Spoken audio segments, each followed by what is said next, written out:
काय याचं कोणी सांगत नाही का वोटिंगचं काय? वोटिंग झाली का तुमची? नाही ना. काय म्हणतात ते? काय म्हणतात? नोंद नाही म्हणतात. हा, लिस्ट मध्ये नाही. त्याच्या पहिले मग तुम्ही किती इथलचे वेळा नाही मतदान का? केलं? तुम्ही इथलचे नाही का? आम्ही इथलेच हो. नाही, आपण भारतातले नाही का? इथलेच हो. मग यांनी कसं काय उडवलं आपलं नाव? आता मी काय करू आता? हेच आमचं म्हणणं आहे. बुद्धात मी काय करू? बरोबर आहे ना? तुमच्या लोकांचे कर्मचाऱ्याचे काम आहे तो. बरोबर बोलले. काय करू? बघ जरा हे एवढे जे माझे आहे एवढ्यांचे आमचं म्हणणं आहे की परत यांच्यासाठी काहीतरी नियोजन झालं पाहिजे. हे वोटिंग झाले पाहिजे. आमचं एवढंच म्हणणं आहे. आणि माझं एक म्हणणं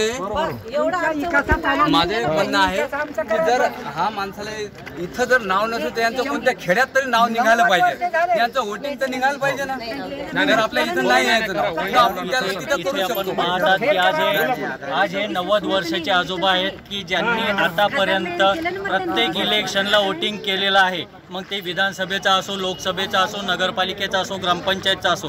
आणि आज त्या व्यक्तीचं नाव यादीमधून गहाळ झालंय. तो व्यक्ती जिवंत आहे.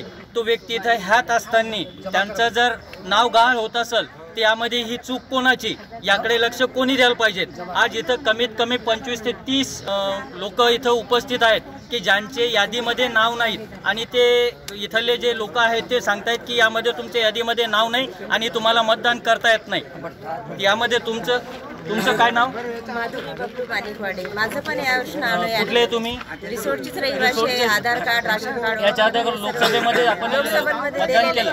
लोकसभेमध्ये मतदान केलं आणि या विधानसभेच्या यादीत तुमचं नाव नाहीये. 12 वाजतापासून बीएम शाळेत गेली. तिथे 2-3 तास सर्व इकडे नाव पाहिलं. हे चिठ्ठी पण दिली त्यानं. नंबर दिला. तिथं गेलं तर ते म्हणत आहे तुमचं नाव डिलीट मध्ये दाखवतं. डिलीट मध्ये दाखवतं. मग इकडे पाठवलं 17 नंबरचा फॉर्म भरा म्हणून. इथं आली. इथं पण काहीच नाही असं. मग आता मतदान बघा आता हे आता या नागरिकांनी कुठं जायचं? आता सध्या 4 वाजलेले आहेत आणि अवघे फक्त 2 तास मतदानाला बाकी आहेत. आणि या 2 तासामध्ये हे सकाळपासून 12 वाजल्यापासून इथं या प्रत्येक बूथवर जाऊन स्वतःचे नावं चेक करत आहेत.